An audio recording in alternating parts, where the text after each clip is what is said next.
क्या आपने कभी गौर किया है, जैसे ही आप नहाने जाते हैं अचानक पेशाब का दबाव बढ़ जाता है। कभी ऐसा लगता है कि अभी तक कुछ नहीं था, लेकिन जैसे ही पानी शरीर को छूता है पेशाब की इच्छा जाग जाती है। क्या ये बस एक संयोग है या इसके पीछे कोई खास वजह छुपी है? जिंदगी में कोई भी घटना बस यूं ही नहीं होती, हर छोटी छोटी चीज के पीछे कोई ना कोई वजह होती है। अब सवाल ये उठता है कि नहाते वक्त हमें पेशाब क्यों आती है? क्या ये हमारे शरीर की कोई कमजोरी है? क्या ये किसी बीमारी का संकेत है, या फिर ये दिमाग और शरीर के बीच गहरे रिश्ते की तरफ इशारा करता है? बस सोचो, अगर ये सिर्फ शरीर का एक सामान्य काम होता तो हर कोई इसे इतना गहराई से क्यों महसूस करता?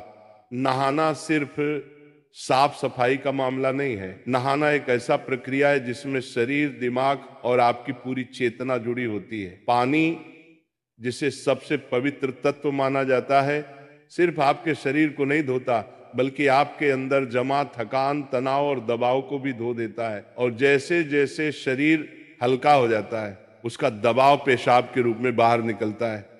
लेकिन ये तो बस सतह की बात है, असली कहानी इससे कहीं गहरी है। क्योंकि शरीर का हर अनुभव मन का भी अनुभव होता है और मन का हर अनुभव शरीर में उतरता है।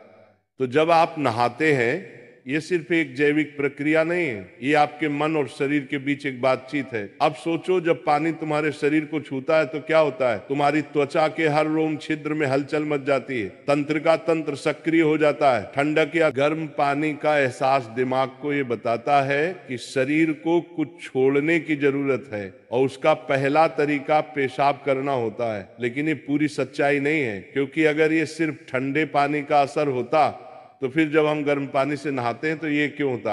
अगर ये सिर्फ मूत्राशय की वजह से होता तो नहाने से पहले ये क्यों नहीं होता, और पानी गिरते ही अचानक क्यों होता है? यही वो राज्य है जो लोगों को हैरान कर देता है। जैसे ही आप नहाना शुरू करते हैं, शरीर आराम की स्थिति में चला जाता है। और जैसे ही शरीर आराम करता है, सबसे पहले वो दबाव को रिलीज कर देता है। ये दबाव कभी पेशाब के रूप में दिखता है, कभी गहरी सांसों में, और कभी थकान के एहसास में। इंसान तब तक दबाव में रहता है जब तक वो खुद को छोड़ना नहीं सीखता। नहाना, पानी में डूबना, ये सब काम इसलिए अच्छे लगते हैं क्योंकि ये आपके अंदर के बोझ को हटा देते हैं। बस याद करो कि कभी गर्मी में जब तुम ठंडे पानी से नहाने बैठते हो तो पहला छींटा ही पूरा शरीर एक झटका महसूस करता है। उस झटके में शरीर कुछ देर के लिए नियंत्रण खो बैठता है, और नियंत्रण खोने से इच्छा पैदा होती है। अब आप सोचेंगे कि क्या ये हर किसी के साथ होता है? हाँ, लगभग हर किसी ने कभी न कभी इसे महसूस किया होता है। लेकिन फर्क ये है कि कुछ लोग इसे सामान्य समझकर भूल जाते हैं, और कुछ इसके पीछे छुपे राज की तलाश शुरू कर देते हैं। और जो तलाश शुरू करता है वो जिंदगी के असली ज्ञान के करीब पहुंच जाता है। क्योंकि यहाँ एक नाजुक बात छुपी है, पानी और पेशाब दोनों एक ही तत्व से बने होते हैं। जब जब पानी बाहर से शरीर को छूता है तो शरीर के अंदर पानी का तत्व भी प्रतिक्रिया करता है। यही प्रकृति का संतुलन है, ये एक अनुनाद है। शरीर और प्रकृति के बीच रिश्ता आईने जैसा होता है। जो कुछ बाहर होता है वो अंदर भी परिलक्षित होता है। तो जब बाहर का पानी तुम्हारे शरीर से मिलता है तो अंदर का पानी यानी पेशाब भी बाहर आने को बेचैन हो जाता है। लेकिन अब सवाल उठता है, क्या ये सिर्फ पानी और मूत्राशय की बात है, या इसके पीछे कुछ और भी है? क्या ये किसी कमजोरी का संकेत है? क्या ये किसी बीमारी का शुरुआती लक्षण है, या बस मन और शरीर के बीच की एक बातचीत है? यहीं से हमारी यात्रा शुरू होती है, शरीर के विज्ञान से लेकर आध्यात्मिक दृष्टि तक। क्योंकि अगर हम इसे बिना समझे सामान्य कहकर नजरअंदाज कर देंगे तो हम जीवन के एक बहुत बड़े संकेत को खो देंगे। तो चलिए अब इस रहस्य को और गहराई से समझते हैं। हर बार जब तुम कुछ छोड़ते हो, कुछ रिहा करते हो, तो वो तुम्हारे बोझ से आजादी देता है।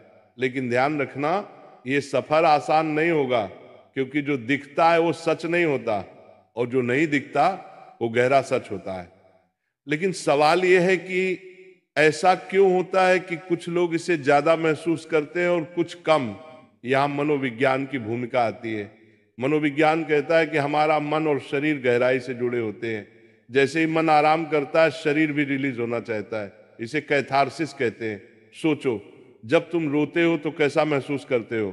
पहले तो भारीपन होता है, लेकिन रोने के बाद हल्कापन महसूस होता है। बिल्कुल ऐसा ही होता है, पेशाब आने में भी ऐसा होता है।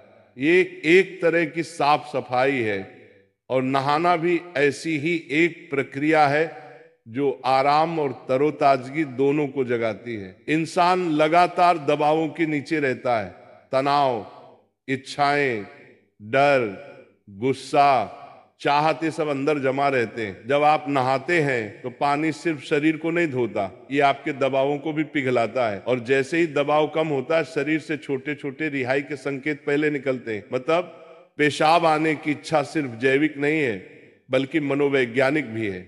ये इस बात की निशानी है कि जैसे ही आप आराम में, शरीर राहत चाहता है। पानी सिर्फ शरीर को साफ नहीं करता, ये आपके अवचेतन तक पहुंचता है, क्योंकि पानी का अस्तित्व बहुत गहरा है। आप मां के गर्भ में पानी से घिरे हुए पैदा हुए थे। आपके पहले अनुभव पानी से जुड़े होते हैं। इसलिए जब भी पानी आपको छूता है, आपका अवचेतन सक्रिय हो जाता है। इसीलिए नहाना इतना सुखद लगता है। इसीलिए पानी में डूबना, किसी झील या समुंदर के किनारे बैठना इतना आरामदायक होता है। और इसीलिए जब भी शरीर पानी से टच करता है तो वह तुरंत राहत चाहता है, क्योंकि ये उसकी सबसे पहली अनुभूति होती है। हर बार जब पानी तुम्हें छूता है तो गर्भाशय का अनुभव वापस आ जाता है। गर्भ में तुम पूरी तरह आराम में थे, कोई तनाव नहीं, कोई दबाव नहीं। पानी का माहौल और राहत पाने का एहसास ही वजह है कि नहाते वक्त पेशाब आना स्वाभाविक होता है। लेकिन अब एक सवाल बचता है, क्या नहाते वक्त पेशाब आने की इच्छा सिर्फ एक सामान्य रिफ्लेक्स है, या ये किसी बीमारी का संकेत भी हो सकता है? विज्ञान मानता है कि अगर ये बहुत बार होता है, बहुत ज्यादा तलब होती है, या आप इसे कंट्रोल नहीं कर पाते, तो ये ओवर एक्टिव ब्लैडर या किसी और मेडिकल कंडीशन का संकेत हो सकता है। लेकिन अगर ये कभी कभार होता है तो ये बिल्कुल नेचुरल है, बिल्कुल सामान्य है। अब सोचो, क्या आपने कभी ध्यान दिया कि ये तलब तभी बढ़ती है जब पानी डाला जाता है? मतलब यहां ट्रिगर पानी है, और पानी सिर्फ शरीर को नहीं छूता, बल्कि दिमाग और सबकॉन्शियस को भी। तो असली सवाल यह है कि क्या आप इसे बस एक प्रॉब्लम मानकर नजरअंदाज कर देंगे, या इसे एक संकेत के रूप में लेंगे कि दोनों शरीर और मन को आराम चाहिए, हल्कापन चाहिए, आजादी चाहिए। हर तरह की रिहाई सिर्फ जैविक नहीं होती, ये आध्यात्मिक भी होती है। आपको छोटे छोटे रिहाई के मौके दिए गए हैं ताकि आप एक बड़े रिहाई की तरफ बढ़ सकें। पेशाब, आंसू, हंसी, ये छोटे रिहाई के तरीके हैं, लेकिन ध्यान सबसे बड़ी रिहाई है। मतलब अगर आप समझ पाओ कि इच्छा क्यों आती है, तो ये सिर्फ एक शारीरिक अनुभव नहीं रहेगी, बल्कि ध्यान की तरफ एक कदम बनेगी। चलो अब नाम जप करते हैं राधा रानी का, तो मेरे साथ बोलेंगे, राधे राधे, जय राधा रानी की जय, राधा रानी की जय, राधा रानी की।